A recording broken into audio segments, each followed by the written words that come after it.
What's going on, everyone, and welcome to Method in the Madness. This is the podcast that not only delves deep into design and creativity, but also leadership, productivity, and personal development. We are at episode 13 of the podcast, and in this episode, I get to sit down with the legend that is Joe Stitzlein. And Joe is the executive creative director of his own outfit called Stitzlein Studios, but he used to be the senior global creative director for Nike for almost 7 years before he moved on to Google, where he was the founding global creative director for the Google Brand Studio. And on top of that, he also has pretty much the best CV in the world, which includes everything from working with Steve Jobs himself on Apple's packaging standards to designing the original Netflix identity to working with Michelle Obama and doing the Dwell magazine identity, all kinds of things. But I've known Joe just for a short period of time after being introduced to him by Craig Black, who appeared on episode 2 of the show. So, I was just utterly fascinated to hear more about his career, his approach to design, and creativity, as well as experience in so many areas. Because as you'll find out, he's not just a one-trick pony. Joe also lives on the other side of the world, so this is the first episode of the show that was recorded remotely. So the sound may not be the same as it is usually, but it's absolutely no biggie. But anyway, we also get into things like, how Joe discovered his creativity and his talent in creativity. He tells us, a little bit more in detail about some of the projects he was fortunate to work on at Nike and at Google, which unsurprisingly just sound absolutely amazing. The both of us have a bit of a chat about brand value and also the crude valuation of trends in Silicon Valley and how that's slowly decreasing. And then we also answer some kind of really good listener questions that Joe has a great insight for. And this episode of the podcast is brought to you by Dinghy. And if you're scratching your head and wondering what Dinghy is insurance for freelancers by freelancers. And they are on a mission to make insurance cheaper, faster, and most importantly, fairer. Their groundbreaking approach offers flexible, pay-as-you-go business insurance exclusively for freelancers, which is all done through their simple and slick app. It's a lovely little app that they've got designed. And with that, you get things like insurance that can be turned up or down, on or off 24/7, which, means you actually only pay for the coverage that you need rather than tons of coverage that you don't need effectively when you're not actually working. It is charged down to the second and billed in arrears. There's absolutely no fees or admin charges ever. And you can simply get a quote in 40 seconds and you can have a policy within 2 minutes, which is done by only answering 8 questions. And if I can do it, anyone can do it. Their insurance is not only tailored specifically for freelancers, but Dinghy also support freelancer groups and charities with the aim of not only just improving freelancing, but the world in general. So please visit the following link today and you can get your quote in seconds. So head over to getdinghy.com/MITM. That's GETDINGHY.com/MITM. It's an awesome service. They're a lovely bunch of guys over there. And it's not just for creatives either, by the way, any kind of freelancers as well. So by all means, check it out. And now, without much further ado, I'd like to welcome Joe Stitzlein to Method in the Madness.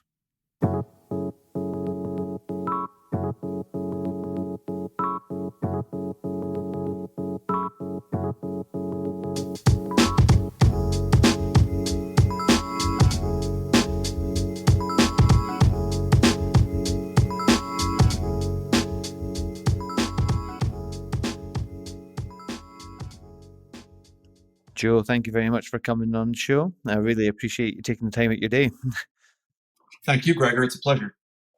Just to give some of the listeners a bit of background about yourself and the work that you've been involved with, you are a multi-award winning executive creative director who's had the amazing pleasure of working directly with Steve Jobs to define Apple's photography and packaging standards. You've worked with Michelle Obama launching her Let's Move program.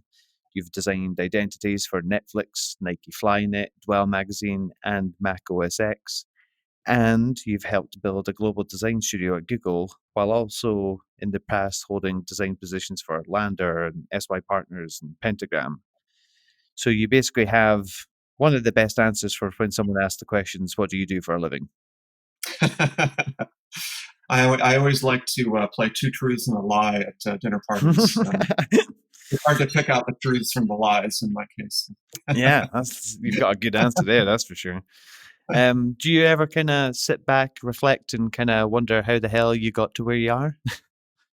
Sure. I mean, I think being 24, 25 years into my career, it's fun to think about all the different experiences and ups and downs and, great mentors and just lucky opportunities that I've been exposed to.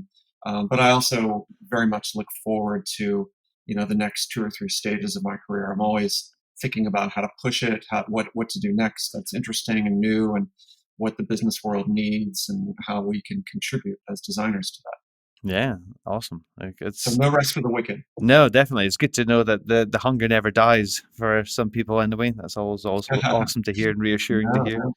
That's what keeps you young and alive is that hunger. Yeah, quite right. To kick off, I was wondering if you'd just be able to tell us a little bit about, I suppose, your journey in terms of finding creativity and how you found your start in the creative industry as well. Sure. I grew up in a relatively rural agricultural uh, county in the middle of the country in the Midwest in Ohio. I'm an only child and lived far away from extended families, so which meant I had a lot of time on my hands growing up.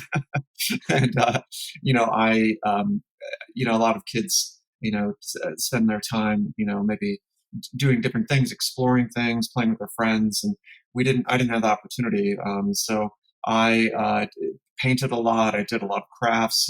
If you've ever seen Stranger Things, do you watch Yeah, Stranger Things? absolute big fan. Yeah. Yeah, of course. And that was basically my childhood, and that was my era. Sitting in a I was basement with your friends. basically, yeah, it was, I think that series is set in the Midwest near where I grew up. It's maybe early 80s when I was around that age, 12, 13, 14. So that was my childhood and my era, spending a lot of time riding bikes with friends, getting lost in the woods, and playing Dungeons and Dragons. Like a real Uh, childhood, none of this new age childhood where you just have your nose in an iPad. Yeah, yeah, yeah. It was a lot of fun, and I would paint figurines for Dungeons and Dragons. Have you ever seen these things? Yeah, yeah. They're little figurines of knights or dragons, and so that was what I got into that culture of painting these things and with my friends, and of course playing D&D. And I entered some contests with them, and I found out I was actually pretty good, and I won a few contests, believe it or not. I mean, this is like the nerdiest accomplishment possible, right? Like there wasn't a lot of credit with the ladies with this stuff. Like, let's be honest, but it was pretty cool and pretty fun to get acknowledged. And I think it just sparked kind of something in me. I discovered art, and I was kind of a mediocre student overall because I was one of those kids that kind of always got by in school, and I didn't have to study that hard, but I was always mediocre. And when I discovered art in school, I became very passionate about my studies in general, and kind of lifted all those waters around education. And so I became, quite a good painter in school and a sculptor, and then I said I want to do this for a living. And my dad said, "Well, that's great, but I don't want you moving back in with me. So let's go to university." God, I think our dads would get on quite well. So Right. quite similar to I mine. think we all have that dad at some point, right? So my dad said, "Let's go down to the university and see what they have." And they had this program called graphic design. I had no idea what graphic design was, right? And this is the early '90s when just graphic design was all around us, but I didn't know what it was. I didn't know it was called graphic design. Of course, at this time, I don't know, maybe Neville Brody was designing album covers in the UK, and there was certainly wonderful corporate work going on in New York, but as a kid in the Midwest, I had no idea that was going on. So it was kind of this introduction to this hidden world of creativity that I really didn't know about, but that was quite wonderful the more you peeled it back to Hmm. find out more about it. And lucky for me, it was the University of Cincinnati happened to have a world class graphic design program. It was started by all these graduates from the Bauhaus and Ulm and Switzerland and Europe, and they came to Cincinnati and started this program. And lucky for me, it was a great program to kind of drop into in the Midwest. Wow, like Cincinnati as well. It's not a place that you'd imagine these people from Bauhaus and these incredible design movements come into, but hey ho. Imagine the courage of being a graphic designer from Germany or Switzerland going to Cincinnati and saying, I'm going to live here and start a design program. That was a very entrepreneurial thing to do in the late 60s and early 70s, I imagine. And, so I've become quite close to some of my professors since then because I appreciate what they did and the courage it took to, create those programs back then. Because, of course, those things existed in New York and definitely in Europe at the time. But to bring that to the Midwest must have taken a lot of courage. Yeah, I remember when I was in university, we did like a kind of, I don't know, like a partnership project with a design school in Nuremberg in Germany. Mm. And they were like, we spent a week over there. Then some of the students were going to come spend a week in Aberdeen, in the oil and gas capital of Europe at the time. Right. And we came over and we're like in their animation class, and it was being led by the person who was like the head animator on like Independence Day and Men in Black and stuff. And it's like, oh, Yeah, you're going to be very disappointed when you come over to Aberdeen. that's amazing.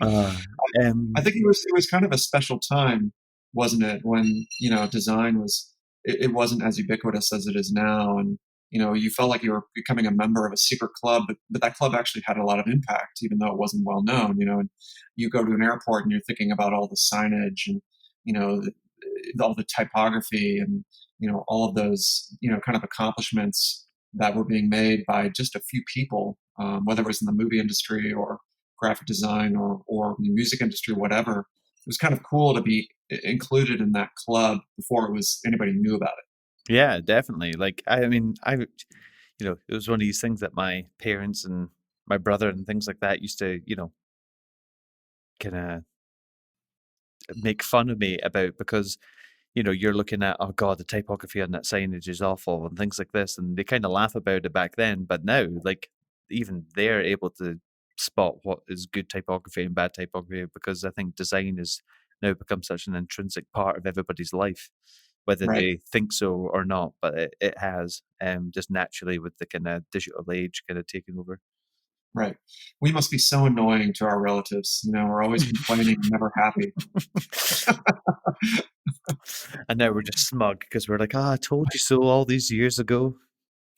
One of my bosses at Nike told me his job is never to be happy, and I think that's true. But it's also a bit of a burden, isn't Yeah, it? quite right. The perfectionism, I can certainly relate to that. That's for sure. Um, yeah. So you have not only worked for big agencies such as Landor and Pentagram, but you've also been senior global creative director at both, giants like Nike and Google at different stages in your career. What has your experience been like, getting to see, I suppose, both behind the curtain of both agency side and in-house, not just even for small boutique places, but for giants like Mhm, Nike and Google as well? mhm. I think this is one of the questions that designers are facing today. From young designers just coming out of university to older designers, is the benefits, the pros and cons of working in house versus working on the agency side. This is a fairly new challenge, I think, for creatives. When I graduated university in '95, there really weren't a lot of interesting in-house opportunities. And there were always book publishers and the media, magazines, things like that in New York. Yeah, But for the most part, these in-house roles were not as creative or interesting as working on the agency side, which was at the time much more sexy. yeah, But now I think that there's a lot more choice for designers, and I think that's one of the things that you have to be really thoughtful about is the pros and cons of this. On the agency side, there's always going to be a firewall between you and the kind of internal churn and politics that go on in big companies, and you're going to have large clients when you work for agencies, because that's what pays the bills at agencies. But you're going to be spared a lot of the internal bureaucracy or some of the kind of political things that happen within agencies and decision making, things like that. Um, you know, but you're going to have a variety of clients at agencies, which is great. You might go from a sport client to financial services to consumer packaged goods. So the variety can be really rewarding on the agency side. And then some people find working for one brand in house can be a little bit more constraining. When you work for one brand for years and Mm. years, it's shoe after shoe after shoe. You know, That- that's something I struggle with at Nike, which was, I was like, oh my god, like really, this 6 or 7 years of the same shoe brief. Like, how do we make here comes the next fast revolutionary shoe. I was like, oh my god, really? How this is better than the last shoe? I think this is something that you just kind of have to get really creative about how do we take this story in a new place. That's kind of one of the unique challenges of Yeah, working in house is it can be a little more repetitive, but I think the key is when you take an in-house role. For me, it works really well when the company's mission and what they make has a lot of meaning for you personally, because that's going to make it a sure. lot easier for you. If you're a huge, soccer or as you call it, football fan, I think, Hmm. working for an Adidas or a Nike, those brands is probably going to be pretty exciting, right? Because you grew up in a football culture, and that, I think you can see a lot of value in that, and kind of the lore and of the different teams and all of that is pretty exciting Yeah, of people. course. And it's easy to connect emotionally with those things and work on those things because you grew up with those cultures, those sport cultures. I think being in house at a company that makes toothpaste may be a little bit more challenging emotionally, right? But although people do find ways to be innovative there. So I think it's about being choiceful and matching up what works for you emotionally and value wise, because I think that's why you went into the creative industry, is because you want to be excited about work and not have it just to be about the paycheck. So you have to be thoughtful about that when you take an in-house role. And I think that's what Yeah, ultimately I loved about Nike, was because I like running and love running. I'm so passionate about the sport. The reality, of course, is that Nike's selling millions and millions of shoes to people that may never run. But if 1%, 5%, I don't know what the percentage is of people that actually run in those shoes. But that's what kept me excited about it, was helping somebody start a journey of athleticism, of health. Those that meant a lot to me, that they could take one step towards a better future for themselves. So that you have to find that angle for yourself in house. And at Google, the idea of helping spread information or knowledge around the world was really powerful, and helping people get online in countries where in countries that don't maybe have freedom of speech like we take for granted here. Those type yeah, of course. mean a lot to people that work at companies like Google. So you have to find that angle for it to really thrive at companies like that. And then that, of course, helps make your work more relevant, more interesting, more fun. So I think that's the difference, is really, you trade variety and a little bit of that safety from the bureaucracy and politics of a big company. When you're at an agency, you trade that for more intimacy and more of a mission-led kind of engagement on the client side. Yeah, sure. I mean, I've only ever worked at agencies before, so maybe, you can correct me if I'm wrong here, but do you think there's, you know, with an agency, you're kind of always working towards pretty hard deadlines that are not set by yourself, they're set by a client. And I know that's relatively the same Mhm. in-house in some capacity, but being working for the brand, in the brand, do you get a chance to kind of have a bit more perfectionism over your work, over something, I'm sure you'll know yourself from working in an agency, not everything that goes out the door will be as fully polished as you want it to be. Right. I mean, I think that's a really interesting question. I think it depends on the company and the in-house engagement. I think some companies are more design led by nature. Nike has design in its DNA, right, from its very inception. Sure. I don't know if you've read Shoe Dog by Phil Knight, but I have, it's, yeah. It's it's brilliant. a great book. It's super entertaining read. It's funny, I know, but everybody asks me, "Have you read Shoe Dog, Joe?" Because of course, I worked at Nike. The book came out Mm. after I'd left Nike, and so I kind of avoided it because I was like, oh my god, like the last thing I want to read is more propaganda from Nike. But I picked it up over Christmas last year, and I was pleasantly surprised how wrong I was. This was not the typical marketing lore, that I learned at Nike. This was really the story of entrepreneurialism and what it means to start a business and take risks. It's amazing that Phil Knight made this work. It was kind Yeah. of successful in spite of the foolishness and the crazy decisions and the bizarre, deals they struck with Onitsuka and Tiger and all those other brands that funded them and Mm, lost a ton of money on these crazy guys from Oregon. So I think it was more of the story of, entrepreneurialism in the United States in the 70s and what it took to create a successful business than it was, about, kind of the stories of Michael Jordan and all that stuff that you think about sure, sure. with Nike. And of course, that was part of it. And I saw a different side of it that I didn't realize, the genesis of the name and, the kind of start of their relationship with Andre Agassi. That stuff I was familiar with, but to see it from the point of view of people that were worried about, paying their mortgage, throughout all this and putting food on their kids' table, as a business owner, I really related strongly with this book. Not as a Nike employee, but as a business owner, I get the anxiety and the ups and downs that Phil Knight went through. Yeah, completely. It's a fantastic book for anybody that's listening that hasn't ever read it or heard of it. By all means, go check it out. Yeah, super. I am well, as anyone that knows me knows that I am a massive Nike fanboy, self-confessed. But I was wondering, as a Nike fanboy, could you tell us a bit about some of the projects you got to work on when you were at your time there? Yeah, worked on across the range. I worked on a lot of retail campaigns. My team was called brand design, and that was different than the advertising arm of the company that was done, primarily in collaboration with Wyden and Kennedy, that created a lot of the iconic Sure. commercials. So we didn't really do a lot of advertising, although that came later.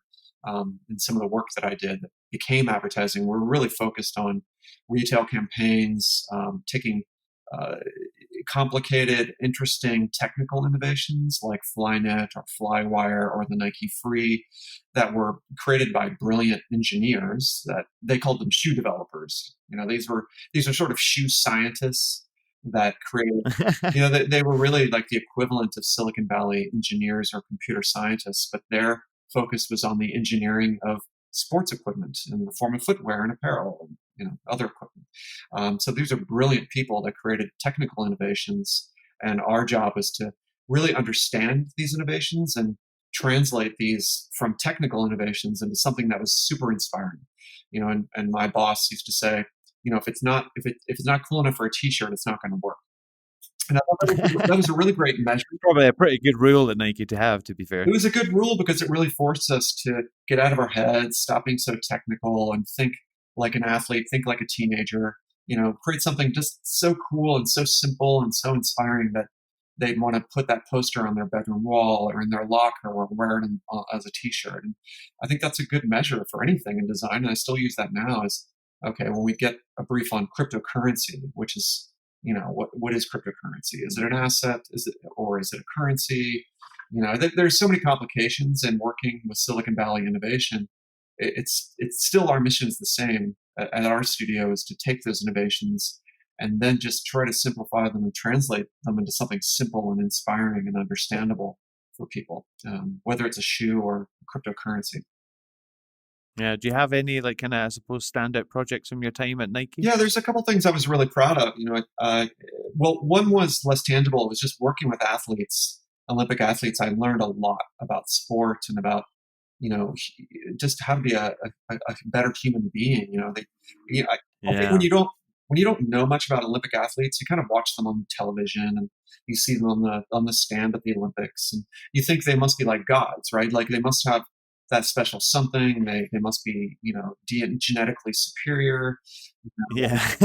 and when you work with them, you realize, of course, they have that kind of small difference in genes or something really special that gives them that extra ability, but it's really hard to quantify. And I think a lot of it boils down to hard work and the fact that this is their job. They're running 6-8 hours a day. They're in the gym. They're swimming. They're working really really hard to get to this level, and a lot of it is just not being injured, working harder than the next woman in the lane of their track. It's really about the psychology. And when you work with them, you realize that they're also very very human. They have ups and downs. They don't want to show up for a photo shoot. They have a bad day, just like anybody does at work. And Yeah, then, and then sure. you start to think, well, wait, maybe I should run more. Maybe I should do something today because they did something today, and look how hard they're working, and they're also struggling. I think I always imagined that everything was so easy for them. Like Yeah. they would get on the track, they would do a run, they would probably be smiling like an idiot at the end of it. You know what? That's not the case. They're like really they're in pain, or they're miserable, or they're having a hard time, and I think then you turn it around and you're like, well, when I had a bad run yesterday, it's not that different than what they're going through, and maybe I need to work a little harder, you know? Yeah, sure. And so I think closing that gap for me was a big moment in my life beyond Nike. So you get obviously like a lot of these people that they see, not if maybe not even athletes, but to see like, actors get paid millions of dollars and then they get in incredible shape for a movie, and it's just like, well, yeah, of course it's easy if you get paid like $6 million, and it's like, yeah, they still need to lift the weights Right. and do the runs, and working out doesn't get easier just because you have $1 million paycheck coming your way. You still actually have to put in the work, Yeah. and that's when you're getting paid a million trillion squillion pounds for a Right. film. When you're maybe an athlete that isn't earning that, but you do have Olympic potential, then the only thing that you maybe have over the person next to you is your perseverance and your hard work ethic, as you say. Absolutely. Absolutely. They have the same anxieties about their job, Gregor, as you and I do. One Yeah, one injury, their career is over, and they might be 25 years old, right? yeah, it's And crazy. and that's they have their whole future ahead of them, right? So I think that level of anxiety isn't that different. Well, maybe it's a little more, right? But they worry about their job just as much as a web designer or graphic designer does. And I think with that, you can turn that around and say, hard work is what makes the difference, and we can do the same thing. We can approach our careers in the same way. Yeah, yeah. But You maybe I sorry. should talk about specific design projects for your audience too. Yeah, go. Yeah, that'd be awesome. So, I was really Make us all jealous, Joe. Go ahead. exactly. There was a couple of innovations that had been really misunderstood at Nike, and what was great about the time that I entered Nike, and I think this is an important lesson for everyone, is it's really about time and place, and when you enter a company, and just capitalizing on luck, And for me, I Sure. went there in 2006, and Nike had had a hard couple of years. They really weren't doing well, like, in Europe against Adidas and other European competitors. They weren't doing well in running against vertical players like Asics or even the U.S. New Balance. Mm, We're really just getting their butts kicked, right, in all these different verticals. And so I was brought in as part of a bigger team in running to help return Nike to its roots as a running company. Because at the time, in the United States, I think young kids thought of Nike as a basketball company. And Nike had kind of lost its roots as a running company. Running, it was really founded by a bunch of track geeks from the University of Oregon and a track coach from the yeah. University of Oregon. Basketball, tennis, those things all came later. Not that they weren't important, but the roots of the company were in cross country and track and field, and people didn't know that. So I was brought in as a small team to help return Nike to its roots and bring some authenticity back to the brand, which was super exciting. At the time, they had products like Nike Shocks, which really weren't widely considered real running shoes, quote unquote. Yeah. You probably remember those shoes, and you know, and Yeah, they just made a resurgence recently as well. right, right. And I think Nike was always considered an innovative company, but they'd lost their authenticity as a company for the runner. And so we wanted to combine those two things together. And so we started elevating products that were wonderful, but really niche products. And one of those was the Nike Free, which was kind of the bendy shoe, and so you could fold it Mm, up, you could kind of coil it, and put it in your suitcase and kind of travel with it. And really, it was created by based on the insight. And this is all from Toby Hatfield, the inventor of Nike Free, who's just a genius.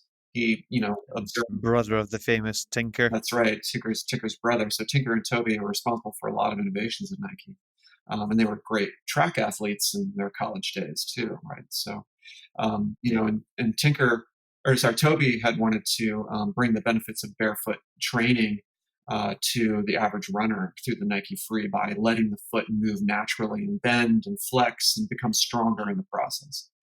And that's the gist of what the genesis of that product was: is that shoes, when they're too stiff, weaken the foot because the foot doesn't move. And so if you let the foot move, it'll become stronger and you'll become a better, more healthy athlete. And so we elevated that product over several years and, really created this, that boiled the story down to the benefits of flexibility and the comfort that brings and the strength it brings. And it went from a niche shoe to the best selling shoe, not just in sport, but the best selling shoe in the world, period. So Wow. was really proud of being a part of that effort to, Now that's you what you introduce yourself on your CV as, like the best-selling shoe in the world. That was me. right. So that was fun, and very cool to partner with geniuses like Toby to help elevate that product to what he always dreamed it should be.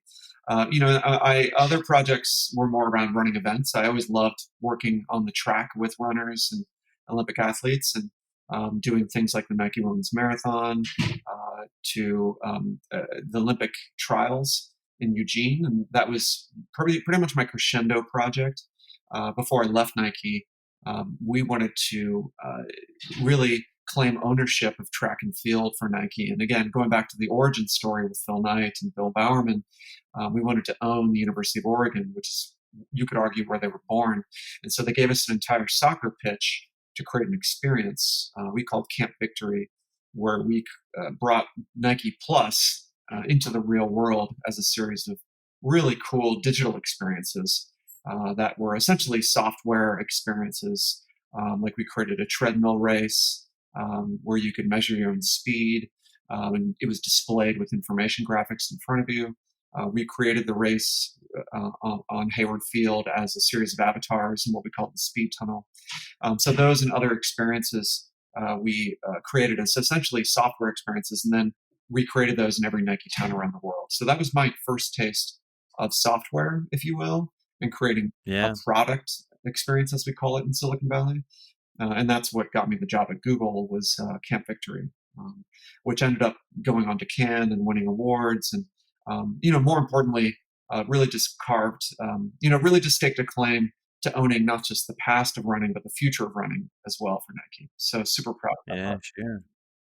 Oh wow, like so you've gotten to work across the board, across tons of different Yeah. disciplines of design Yeah. within Nike as well, which is quite cool. Well, I think that's what I love about graphic design is, if you're brave enough, you can get involved in projects that you may have no business getting involved in. you know, Yeah, of course. if if you're foolish or crazy enough, you can get involved in architecture. You can get involved in UX. You can get involved in type design or software design. So because graphic design is one of those rare disciplines that allows you to have a basic understanding of every type of design experience that you can engage in. Right? Who was it? Massimo Vignelli said design is one, and if you can design one thing, you can design everything. And I really believe that, and that's been my philosophy. Is I'm too hungry for the bigger idea of design just to do graphic design as we think of it. I Yeah, really want to get involved in things that move or software or kinetic identity. Creating architecture. I'm the award that I'm most proud of is actually an AIA award, which is an American Architecture Association. That's pretty cool and kind of unusual for a graphic designer to have that wow. award. So Yeah, I think it absolutely. takes. I just I love having the courage to full-heartedly get involved in things that hopefully make some trouble in a positive way. Yeah, absolutely. That's a good motto to live by, Joe, that's for sure. You sorry, completely lost my words. You moved on from Nike in 2013, I That's believe. right. Is that right? That's right. Yeah, to Google, as you're saying, kind of off the back of the Camp Victory project, Mhm. where you became the founding global creative director of their brand studio. Yes. Now, Nike are obviously known for their innovation being a lifestyle and sports apparel company, and then you move to a technology company which is very well known for its innovation. How did the culture differ in terms of design between Nike and Google? Because they're both very innovative companies, but Right. produce completely different products. Right. I think it's a difference in where they are in their journeys. Definitely at the time when I was there, Google was starting its design journey. There were pockets of Google that really understood the value of design. in terms of software design or UX. It was a little bit more of an advertising culture in my experience, and I think that's All right. Okay. I think that's an important lesson that I've learned along the way is that the revenue or business model of a company it manifests itself as how it designs its experiences. So I'll give you a couple of examples. Internal reward structures often determine the design experiences that consumers see. And what I mean by that is, when I was working with Procter and Gamble, I was really interested in why packaging looks the way it does in a grocery store aisle or at a Target or a Walmart, because I never really understood why are there 20 or 30 versions of toothpaste of Crest or Colgate, or Sure. dozens of versions of laundry detergent from one brand. I never really understood that, and I was curious about how can we help clean this up, how can we make this better for the consumer, and so that was something I did at Procter and Gamble.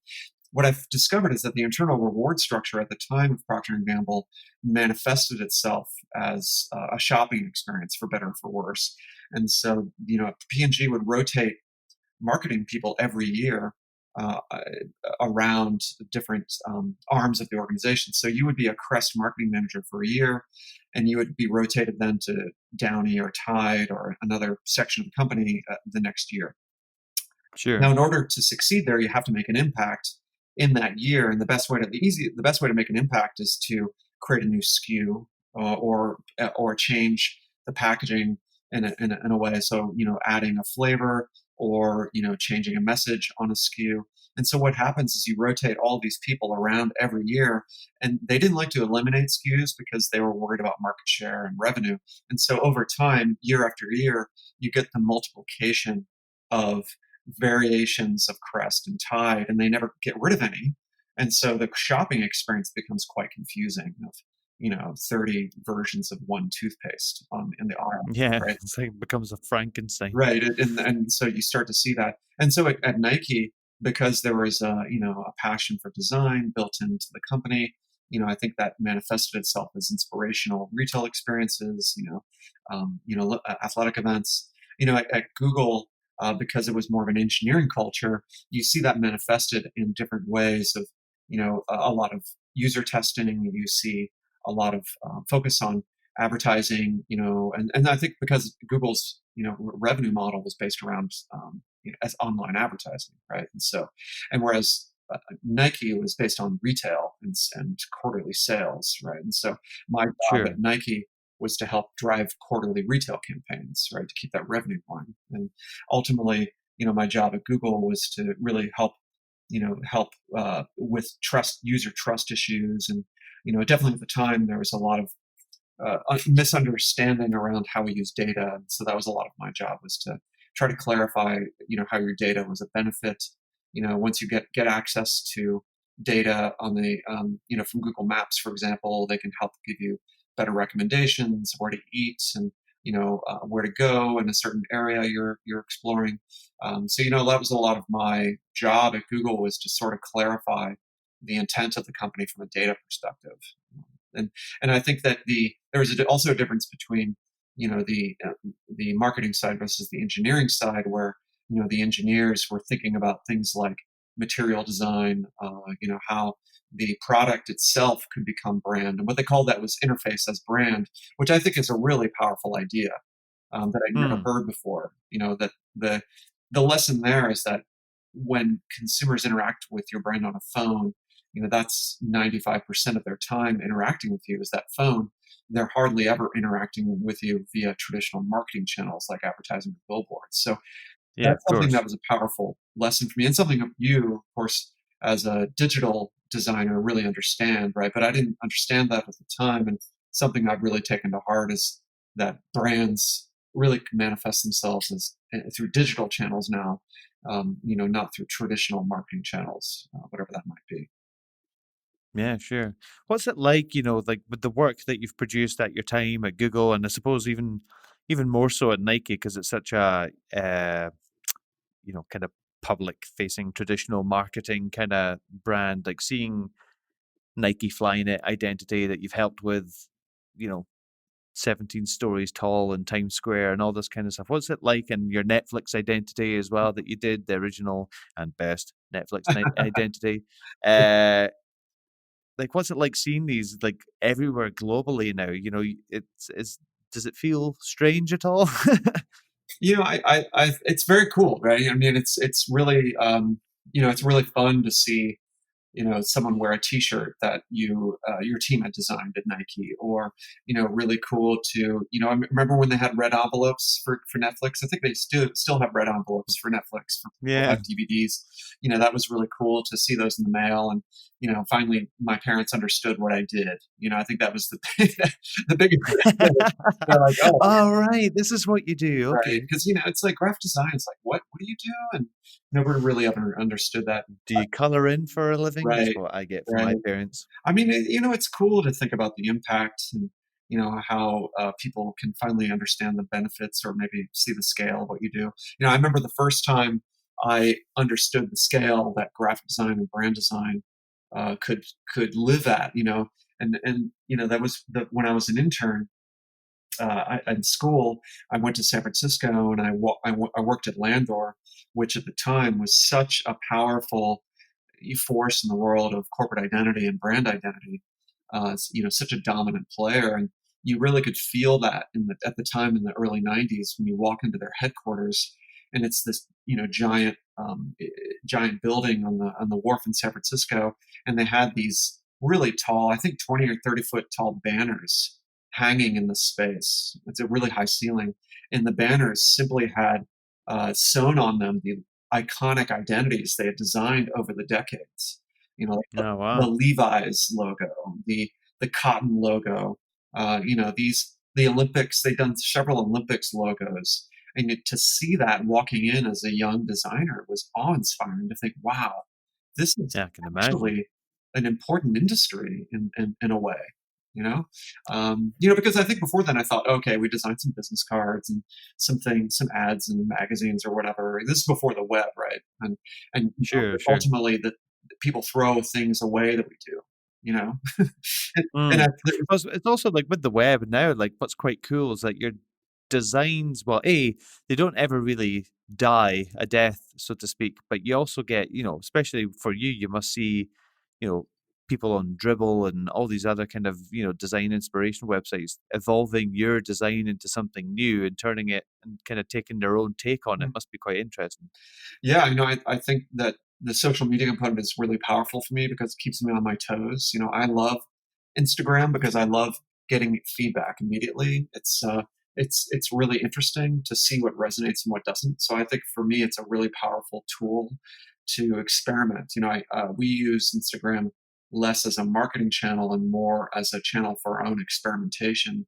Like midstream within projects, we'll often upload a motion experiment, or I don't know, a type experiment, and we're just curious to see if it's resonating or not, and that helps guide our work midstream, which I think is a really exciting way to use social media, personally. Yeah, yeah, definitely. Yeah. Kind of like a random curiosity of mine, like as a global creative director of a brand like a Nike or a Google, where global is truly means global. Yeah. How do you, like, what's your day to day like? How do you ensure that you keep on top of everything? Like, how involved are you in the day to day versus Mhm. just the kind of overarching direction of the brand? Mhm. It must be quite tricky.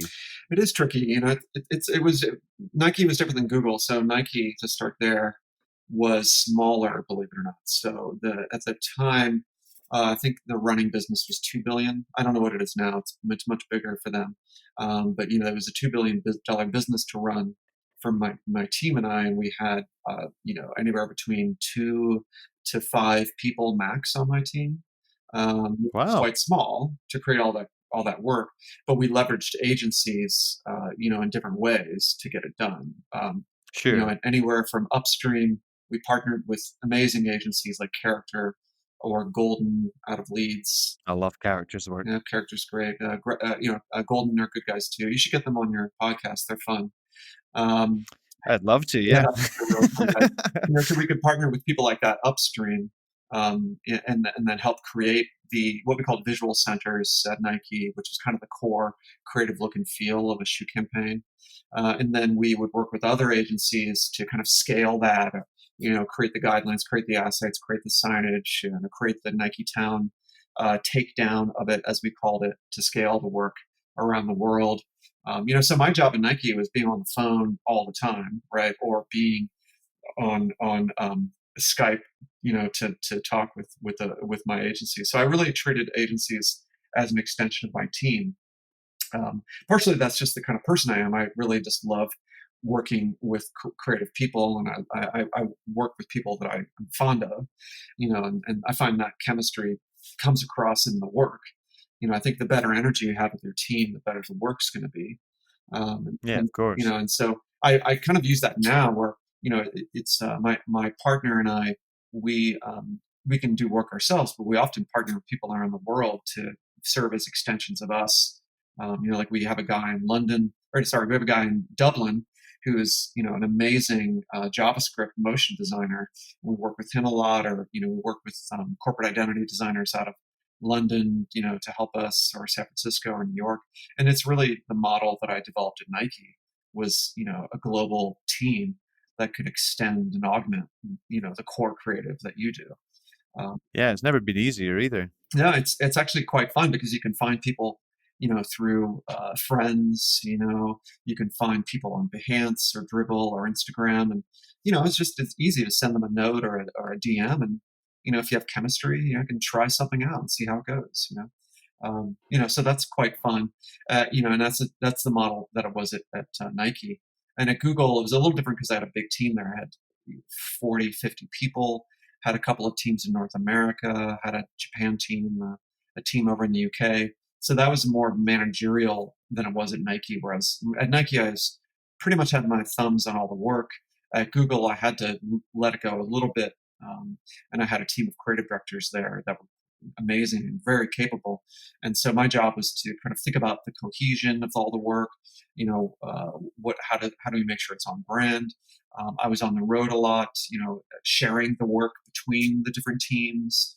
Hmm. And that was fun too. I loved going and visiting my team in Japan and seeing what they're up to. I loved, visiting my team in the UK, and of course I was, often, working alongside my team in North America. So a bit of an apples and oranges in terms of scale between the two brands, but equally rewarding and challenging in different ways.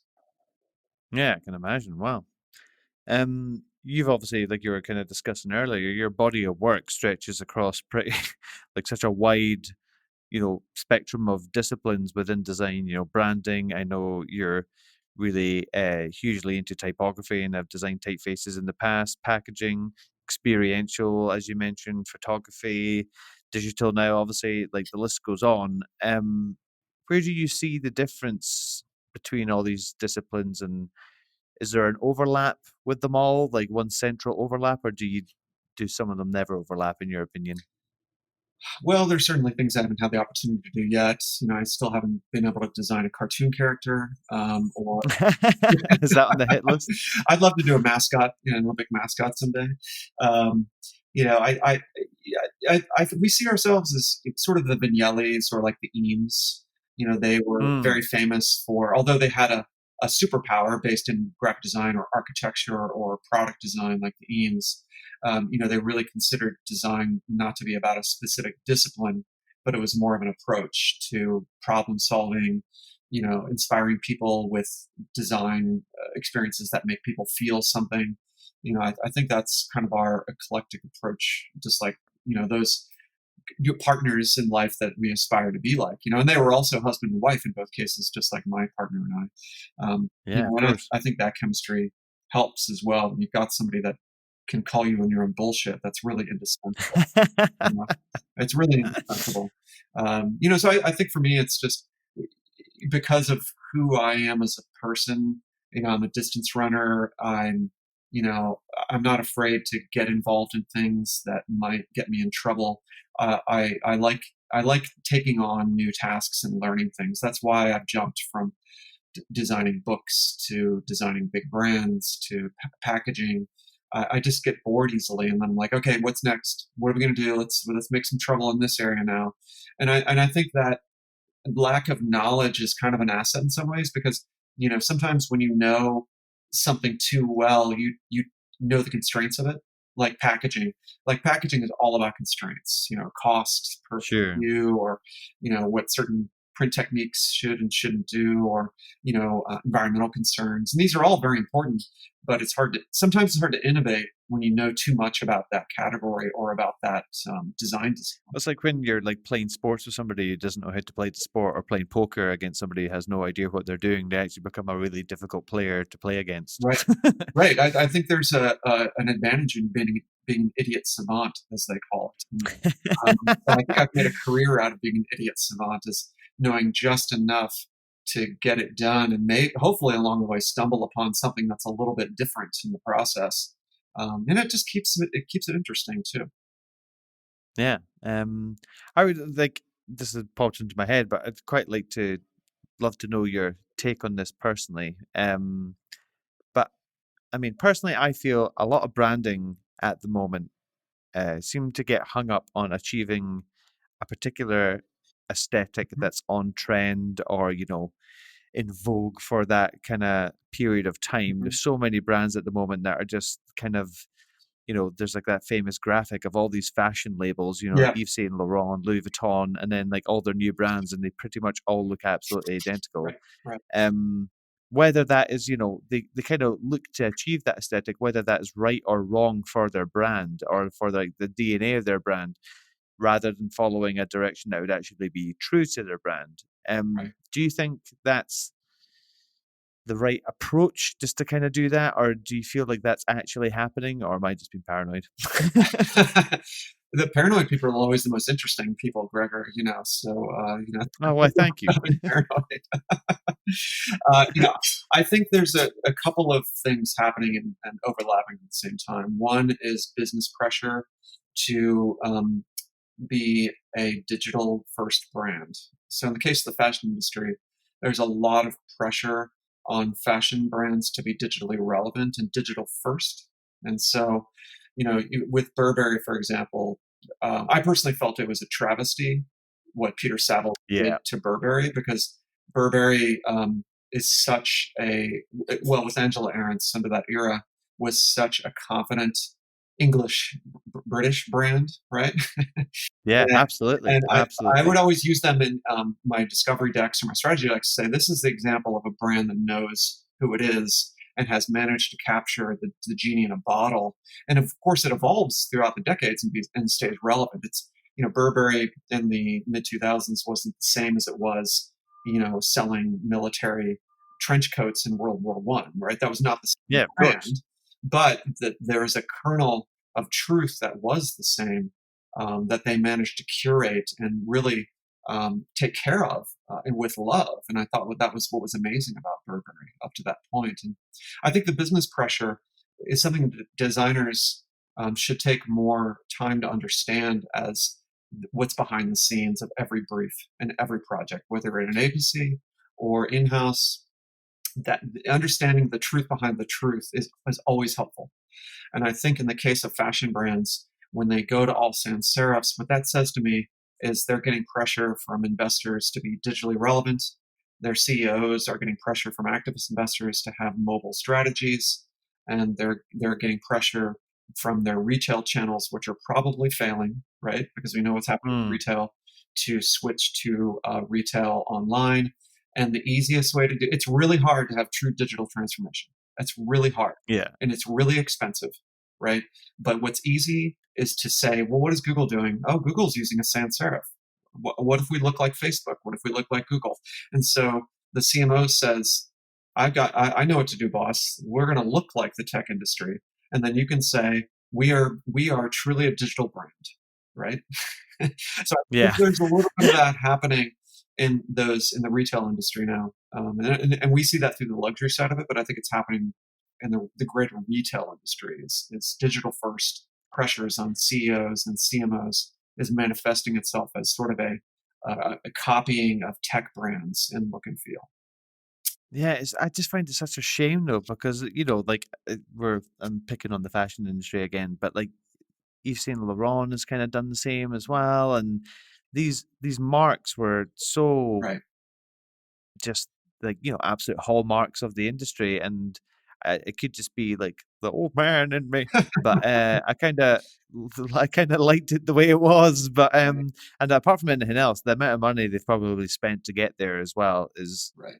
astronomical, and they could have invested that money in actually just making the performance of their site better or Right. adjusting their user experience or whatever it may be, and then but Yeah. No, I'm with hey you, and ho, putting the world to rights here, Joe. I think these things go back and forth. You see Levi's kind of trying to return to its roots, and other brands, will kind of have these heritage. I think the Gap return to its old logo. So this pendulum will swing back and forth. And I think Yeah. you're right that true digital transformation that drives revenue, which is ultimately what this is all about, is better spent through retail strategies, through a better funnel, than it is through a groovy new pattern in the case of Burberry, or a new sans serif. And I think that there are better, more meaningful ways to engage in digital transformation. I think the other side to this that you were getting at beyond the fashion industry, the kind of tech industry, there's that famous Twitter post about uh, Pinterest and I think Airbnb and Google all going to sans serifs at the same time. I Yeah. think some of that again is about uh, thinking about going public and trying to be less of a startup.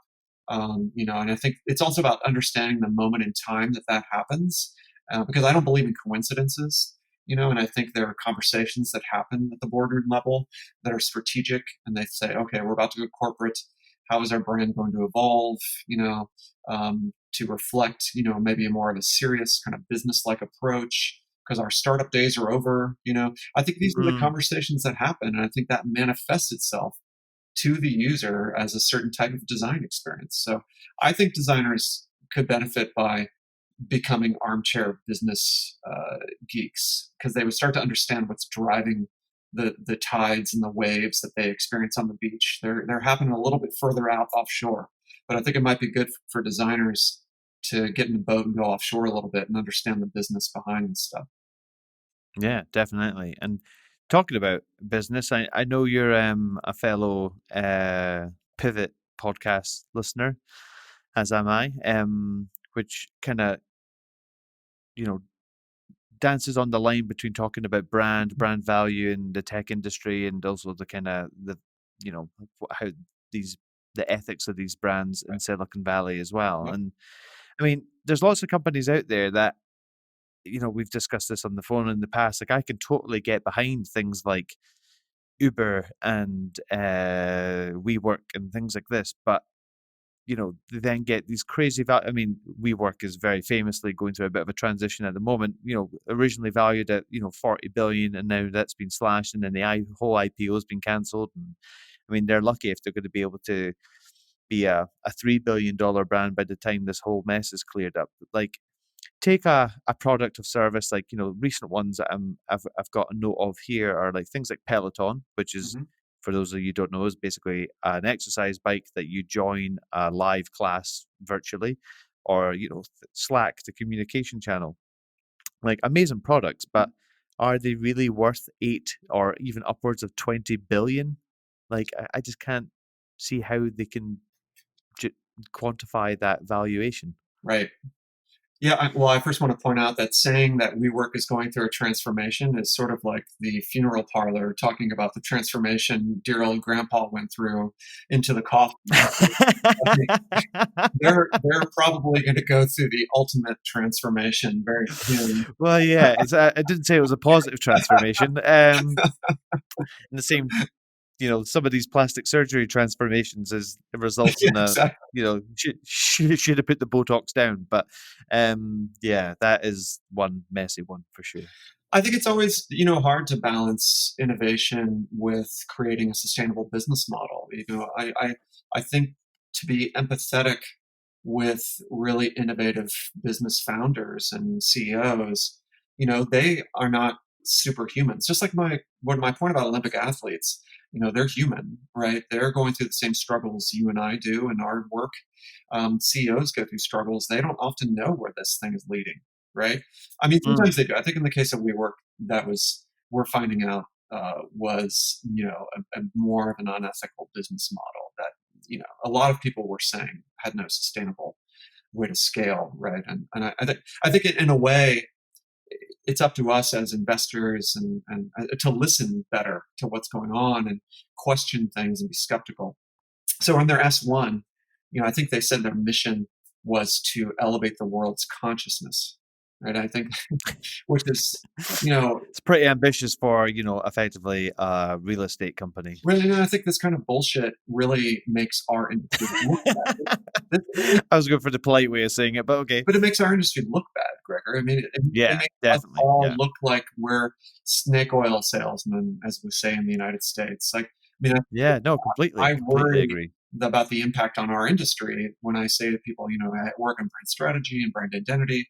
They're going to say, "Oh, you mean like we work?" And I think I worry about our industry being connected to efforts to deceive investors and shareholders with poetry and bullshit, and also ultimately I think elevating the world's consciousness was about the perfect mission you could imagine for WeWork because they highlighted all the bullshit and deception that was going on within WeWork and SoftBank, right? So we now know Yeah. all of our consciousnesses are now fully elevated around WeWork and other unicorns that don't have a hope of Yeah. having a sustainable business model. So mission accomplished on that one. I think there are always going to be tensions around taking risks and creating a bold new business that nobody knows if it's going to succeed or not. Trying to get a cab in the early 2000s in San Francisco at midnight was an act of futility. But I mean, it's not New York and wasn't London. It was a terrible cab town. And so, Uber was born out of a real need in San Francisco. There's not a coincidence that it was founded here and not in New York. There was no need for it in New York. So I think there was a real consumer insight behind that business. Now, that's a different thing than creating something sustainable and fair and equitable to its employees. But those are two different conversations. Yeah, completely. I think we just need to make sure that, you know, and this is easy to say, right? Like at this point in my career, I don't want to get involved in businesses that are actively deceiving anyone. I really try to do the homework and make sure we're working with good people. And I think that's not always easy when you're a small agency and you're trying to pay the bills and you just want to, feed your kids and make sure your staff gets a bonus for Christmas. I get it. But, I worry about the damage to our industry if we associate ourselves with operations like WeWork that are also very design led. I worry about that. Yeah. I completely agree. It's one of these things that, you talking about like worrying about, paying your employees paychecks and things like that. But it's funny. I was having this conversation with somebody the other day talking about your morals when it comes to design, and I don't want to make it sound like us designers are saving the world or anything like that. But back in the day when I was more of a middleweight junior designer, I would have probably been happy to work on any Mhm. large company Yeah, or whatever it may be or whatever they may do. I was just kind of happy just to kind of be working on something cool or whatever. But like now that I, I grow older and you're kind of further up the kind of career ladder, so to speak. You know, sometimes you just get a bad vibe from someone. sure. Sometimes you can, well, as as experience tells you, you can sniff the bullshit out a little bit clearer, and it's harder whether you're like a one-man business who's struggling just to get by, or Mhm. even if you're in a large agency to be able to go like, it'd be lovely to work with that brand and have that as a brand, but Right, I don't really trust them. They're not really a nice kind of brand to work with, and you know, companies like WeWork, design has been working so hard to kind of right, get a seat at the table, so to speak. right. And like you say, it's companies like that that could, you know, fuck it up for the rest of us. Right. I think that there's never been a shortage of companies that are questionable, right? I don't care what era you talk about. There's always been dishonest companies and dishonest people and dishonest business people. Yeah, of course. So I think that's not new. I think they're great business businesses led by good people. Pinterest has a wonderful, lovely CEO. I think Airbnb has lovely leadership that really care about their employees and the marketplace they've created, and try to use design to think about the impact they're making on the world. And so, I think there's just always going to be good people and bad people. And I think we just need to make sure that, when we do our projects and work in our little niche in the world, we're trying to, make one small positive dent in it in the process. It's all you can do, Yeah. you know. But I think graphic design can be a force for good. Doesn't mean we're saving the whales, or going to solve climate change, but I think at least we can do the very minimum of not creating dark patterns on the web. you know, Absolutely. there's sort of like a foundational level we can work at, um, and I think we can get a little closer to that for sure. Yeah, yeah. Like, in terms of these kind of overinflated valuations, like I still remember today hearing about WhatsApp getting purchased for $90 billion and things like this, and it seems like like that kind of heyday is kind of coming to its end, and the IPOs and the crude valuations are continually decreasing. Do you think that's just back then people just didn't know any better? And do you see the pendulum swinging back the other way, and it's actually going to get a bit more realistic when it comes to these going public and IPOs? I think it's only a good thing if we start to examine the balance sheets of these companies with more skepticism. I think Mm, that's called being smart with your money. I mean, we're all invested in these companies one way or another. If you have a mutual fund or a 401k, it's probably invested in these companies somehow.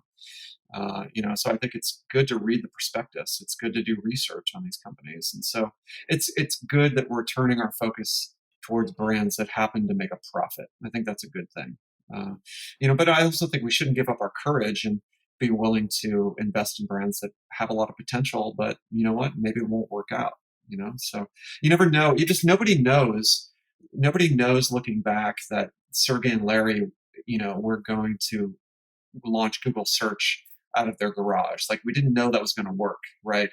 We all thought it was going to be Yahoo search, or those type Ash Jeeves. of Ask Jeeves. Like nobody knew Google was going to be the dominant player. That's not how the world works, right? So we can't lose our capacity to take risks as a people. I mean, No, yeah. that's what I love about California. California in the United States is unique in that, it's the end of the kind of 48 states. I think people move here because they've got to make a stand, and everybody here has something going on that's kind of interesting or weird. And that's what I love about it. Like they're like intense about yoga, or they're intense about CBDs or THC, or they're You've pretty much confirmed my stereotype of anybody that lives in I California. mean, I think it's a passionate place. People are intense about, I don't know, fire dancing. I mean, that's the vibe here. And so, some of those people are going to be intense about a business idea they have because it's an intense place to live. And, if you don't want that, there are other places to live. There's nothing wrong with that. But, Yeah. you know, I'm sure it was like that in Florence in the 15th century too. It must have been a pretty obnoxious place to live because everybody had something going on. Yeah, precisely. You and your wife now run your own studio. Yep. Um, what was the kind of, I suppose, decision-making process that kind of encouraged you to start your own business? Well, I've been client side for 10 years, and I really gotten far away from the work and crafting the work. I think I hadn't opened Adobe Illustrator or Photoshop for 2 years at one point, and I was like, oh shit, this is not good. Really not good. And I found that I didn't feel like I was as good a creative director when I wasn't creating or making things. There was sort of an Mm, abstraction creeping into my career that wasn't good for me and how I could guide my staff. And so I wanted to get away from that abstraction by getting back to the work. And this simply wasn't possible at Google. I couldn't do that, given, there's only 24 hours in a day. Um, and I also missed things. I missed designing type. I missed experimenting. I missed making mistakes in layouts because that's what leads to, good layouts and good work. And, yeah. and my wife also got to the point where, the kids were old enough where she wanted to get back to work and design and engaging with clients again. And not, having discussions about just what are you eating at lunch and that kind of stuff that, overwhelms you as a mother. And so it was just timing. The kids were old enough to be somewhat autonomous, and we decided it was one of our last chances to take a risk and open a business. And so we opened our doors, and that was over 3 years ago, and it's been going really Oh, well ever wow. since. And we're lucky to have clients that we are very fond of, and we're pushing the envelope in the ways that are right for us, and we're getting involved in projects that stretch us and challenge us, and help us kind of grow and learn new things. And we're growing our network of talent and creatives out there that we love to collaborate with all over the world. That's fun. And it's also really, it's cool to take a risk. It's cool to go out and introduce yourself to a new client, or think about, would this be a good fit for us. We really enjoy it. We kind of enjoy the hustle, as they say in the narcotics industry. um, it's fun. It's fun. And I think it's not for everybody. And I think because we've been working for a couple of decades, we've got a really good network of people that know us and respect us. And, you know, they Sure. call on us all the time. And sometimes we just have a coffee and brainstorm ways to work together, and really enjoy that potential. That seeking that potential is what makes it exciting. Wow, that's awesome. Obviously, running your own business can be, well, running your own, it's not can be, is busy and stressful, especially when you have, a family. So how do you personally keep that balance between, uh, your family and a passionate, I suppose, time-consuming career now that it's your own business? hmm It's a great question, a great challenge. We don't really consider ourselves to be workaholics, although we do find ourselves talking about work all the time and thinking about design all the time, because I think that's part of being a designer. Is you're always, you come across a solution serendipitously at the grocery store, or you think about an idea, um, uh, at the playground with your kids. I mean, that's just part of being a designer and part of being a Yeah, creative of course. person. So I think in that way, I'm always working, if you will, and always sketching in my mind. It doesn't mean I'm always at the computer, designing a letter form. And I think at this point in our lives, we're fast. We know how to get things done well with less time. And I think it's all fluid. I think, what is it, Jeff Bezos says he doesn't believe in work-life balance. He thinks it's about managing energy, and I believe that too. It's sort of like being a distance runner, Gregor, where when you're running a pretty long distance, 8 or 10 miles or more, you have to be really in tune with your energy over that course of that run. Hmm. Know when to kind of be about the breathing and not about pace, or when to work really hard or when to relax while you're still running. And I think that's what being a designer and an entrepreneur is paying attention to your energy levels and managing that actively. So it might be, I can go pick up my son at 3 o'clock in the afternoon and spend time with him, because I don't really have the energy to work right now anyway. That's not what my energy is all about. But I'll work that night, because then I'll be more inspired. But of course, there's balancing that with the pragmatic side. Is I might have a meeting at 3 o'clock, and of course, I have to go to that meeting and work it out. That's why it's called work. So it is Yeah. it is a 24/7 job to have your own business. And I don't care if that's about making cupcakes or selling hot dogs on the street, or being a designer. It's a 24/7 job to have a small business. And right now, in this stage, I get a lot of energy from that. But you kind of have to be really smart about managing the ebbs and flows. And if you've got a week where you're light and waiting for feedback, you can switch to a different client, or you can switch to new business, or you can brush up your website a little bit. So I think there's always something to do, but it's about being smart about managing that energy in real time. Yeah. Is it, just out of curiosity, is it easier, so I'm sometimes criticized for my lack of ability of switching off from work. Mhm. Um, and that's just because, like, I love what I do, I love my job, but um, is it easier or harder to switch off when your other half is not only in the industry but also your business partner? I think that's a real challenge that a lot of people face when they live with their business partner. And I've talked to, we know several couples who do this. And I mean, you just find yourself out on a walk with the dog together and talking about a client or how's that meeting going or emails. And I think that's okay. I think I think the other challenge is how do you make your romantic life not awful? I think that's the real. It's just nothing will kill the spark, more than, talking about, I don't know, a PowerPoint you're working on together. I think that's the real challenge. More on the romance side is how do you keep the romance going, um, so I think that, going, getting your mother-in-law to come in and going away for the weekend helps. I look at it more from a romantic point of view than anything else. Yeah. Because I suppose you guys have the work stuff covered, like just by default, right. I think that's how we look at it. Is okay, we got work covered, but how do we actually keep the spark in our personal life going too? Because that's to me the fragile thing. Because you're going to be focused on getting the work going and doing it well, and that's kind of becomes a flywheel in a way where it just Sure. spins, and you want to keep that spinning. And so the balance is how do you not allow that to crush the reason that you married this wonderful person in the first place. You Yeah. probably didn't marry them Exactly. because of their wizardry with combining typefaces. No, probably not. Um, we also have a couple of listener Oh, questions, fantastic. just to kind of wrap up. These were from a while ago, but I knew I was going to be speaking to you, so they seemed quite relevant to the conversation I was planning on having with yourself. So, listener question number one is John from Scotland, who asks, sorry, hold on, I get a window up. Um, I work in an agency, but find myself tempted to move in-house as that seems to be the way things are going. Any advice? This better not be John, who is a designer in my team. Otherwise, this is a dreadful way of telling me that he's thinking of quitting his job. Anyway, sorry. Any advice for John, who is hopefully not in Signal? John, congratulations on your new innovative way to resign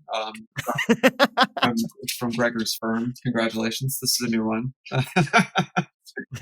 I think this is the question of the day facing many creatives because of what I spoke before, the rise of in-house opportunities, which I think is, it's good to have options in any industry, right? And I think it's good to think about the pros and cons. So, as I mentioned before, the pros of working on the agency side is variety of work, variety of industries to work in. You're going to have that firewall built in between you and the politics of the company, your client. You're not going to have the overhead and the HR stuff to deal with that big in-house jobs do involve. On the other hand, the in-house gigs, assuming it's a large company, you're going to probably have a little bit better benefits. This is a bit of a United States kind of focus, so I apologize. We don't have Mm. universal health care in the United States, as you know, so it might be typically bigger companies here, better health care. You have bigger bonuses in-house than you do on the agency side. You may or may not be paid better. That's kind of up for debate right now. You got stock options. Over here, I'd say in-house you definitely get, but again, depends on the company, but on the whole, I'd say you get paid uh, quite considerably better in-house over here than you would do. I think that's generally true here as well, and I think you also get things like stock options, definitely in the valley, in Mm. gigs, so which is great. And sometimes, not always, you might have less time. Less demand for your time at the office in house, but that's not always true. There are some real grinds, in the valley for in-house teams. So I don't know if it can always be true that you're going to spend less time at the office in a big company than you will at an agency. So that might be depending on the company, right? But those are the general broad strokes, is the pros and cons. I think some things you might overlook would be the benefit. The downside to working in house is that you're very close or involved in politics of VPs versus VPs and budget battles and things that impact your creative output. Believe it or not, as I always tell young designers that, the advantage of being in house is you're close to the head and the heart of the company. You're in the body, if you will. So you really understand the brand. Like when I was at Nike, I understand how Nike ticked. I understand the soul of Nike, the heartbeat of Nike, because I could feel it. Whereas at an Mm. agency, they were always like trying to understand what the heck was happening. And that was my job, was to help them understand what the heck was happening in Nike and why we were making the decisions. And so I said, along with being close to the head and the heart, you're also close to the psychoses and the heartburn of the company because you're in the body. And, right. So that's the downside, is you're close to those kind of internal palpitations and battles that happen, and paperwork and bureaucracy and HR stuff, and reorgs and all that stuff that big companies love to do every year. um, Yeah. agencies don't typically go through that because they sometimes they're more small business and owned by individuals. But I do think that big companies like WPP, or some of those big agencies, they have similar kind of headaches that go with them as well. Yeah. Awesome. Yeah. Great answer. Yeah. Next one is Rebecca from London, who asks, how long did it take you to become a creative director?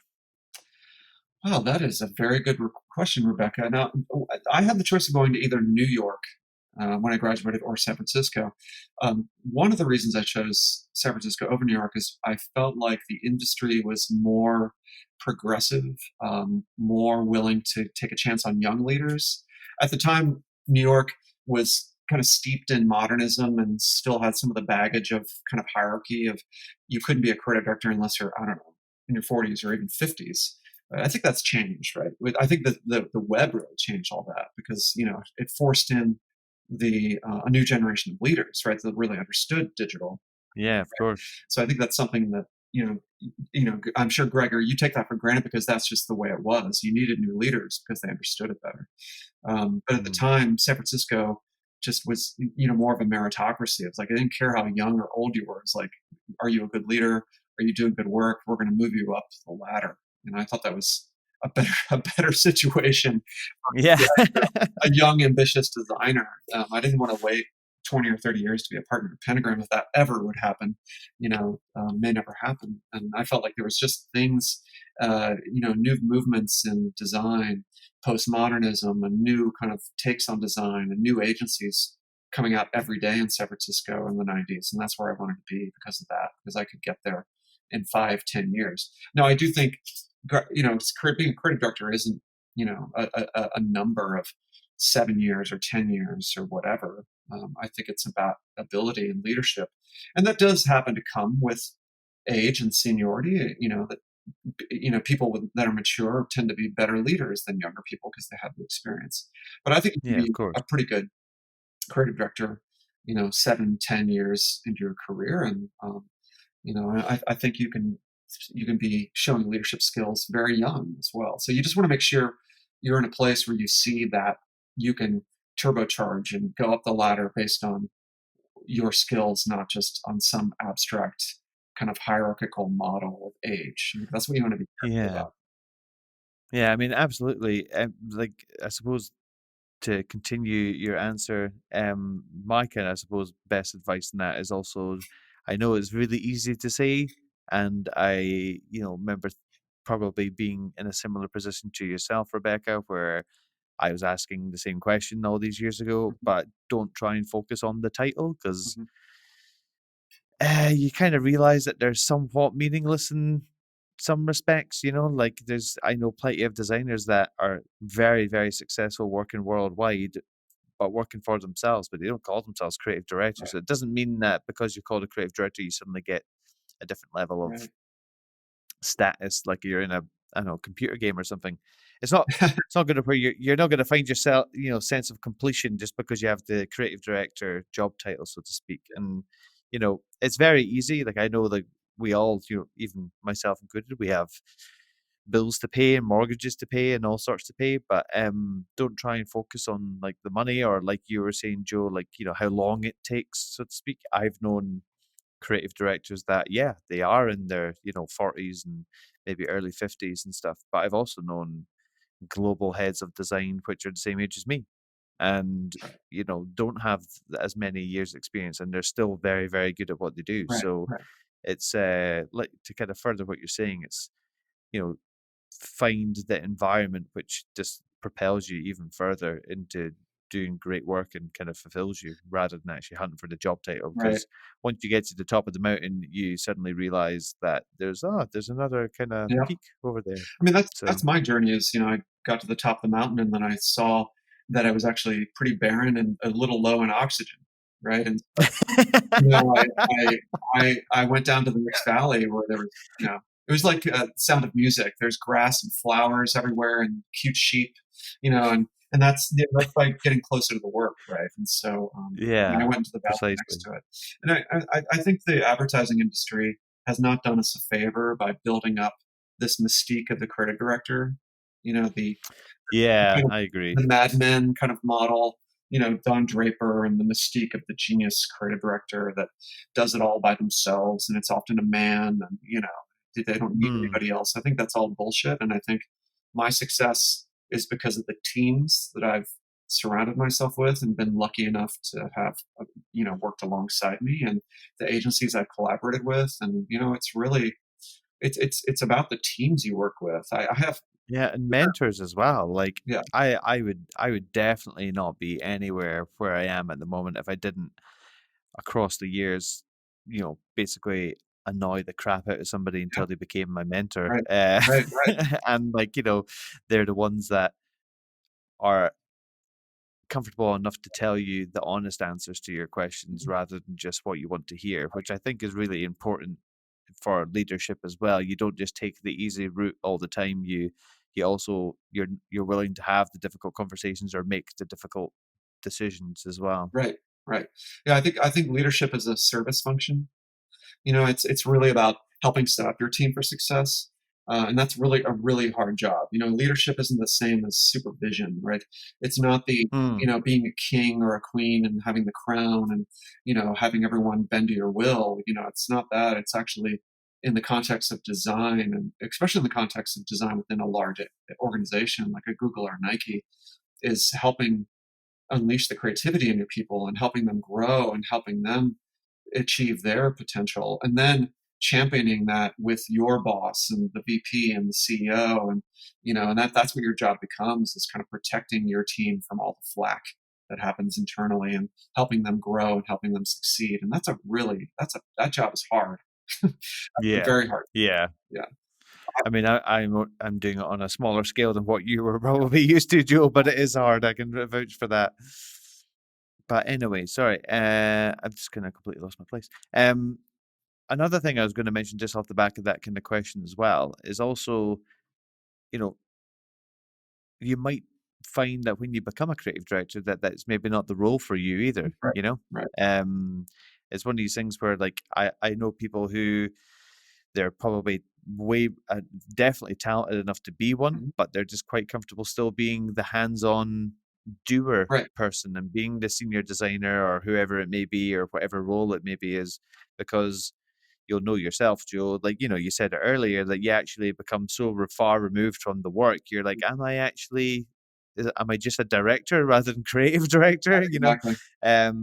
So kind of having that honest conversation with yourself and being willing to say, no, I want to get in the trenches and things like that. Right.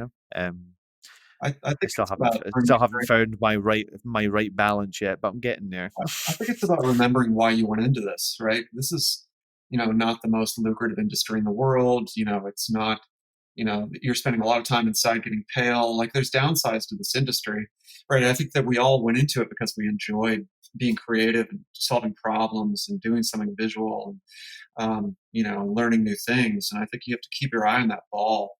And I think that if that leads you to being a creative director because you continue to do those things that guide you in the industry of learning something new, being creative, then that's a good role for you. If it gets you away from the original reasons you went into design, then it may not be right for you, right? So I think that's true of any industry. Is sometimes people, they rise higher and higher and they realize it's not what they wanted to do, and that's okay. I think the beauty of the world now is you can pivot and you can like me, you can go back to the craft, and those skills will always be with you. I use the creative director hat all the time to guide teams we build, or I know how to talk to CEOs. I know how to understand the business needs driving their decisions. So those superpowers that you get from being a CD are always going to be there, but it's just you can balance that with what keeps you turned on, which for me is about crafting a letter E and on a Wednesday afternoon still. So That awesome way to wrap up. Joe, thank you so much for coming on the show and giving up your time to be a part of the podcast. I really appreciate it. thank you, Gregor. It was my pleasure.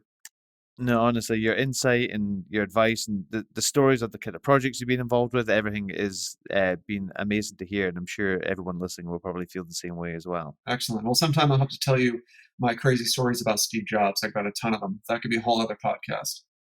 Yeah, that could be part two when that could be the when I actually fly out to Yeah, the San Francisco and we can do that one face to face, awesome. Look forward to it. and then you can then take me out for one of your long distance runs and leave I some would pasty I would Scottish guy enjoy in that. your dust. I would enjoy that very much. Yeah, I'll take the Uber to keep up with you, and then I'll, jump out at the finishing line and pretend I've been ahead the whole time. that sounds great. Sounds great, Gregor. Well, I But appreciate it. no, thank you very much. Thank you. So to wrap up, folks, please head over to the website, themitmpodcast.com, where you can find out more about the show. Head up to your favorite podcast platform, hit the subscribe button. That will make sure you get notified when a new episode goes up. And if you are enjoying the show, hit the stars, leave a review, whatever it is on that platform. Share the show with your friends. You have no idea how much that actually helps grow the show. It does make a huge difference. And also, please get in touch. We've been doing the kind of listener questions on a couple of shows now, and people seem to really like it. And I'm always keen to hear from everyone. So get in touch through the website, send an email to methodinthemadnesspodcast@gmail.com, fire me a DM on Twitter or a message on LinkedIn, whatever it is. But by all means, don't be shy and get in touch with some questions for the upcoming podcast. But that's it from us here. Thank you very much for listening, and I hope you found some method in the madness.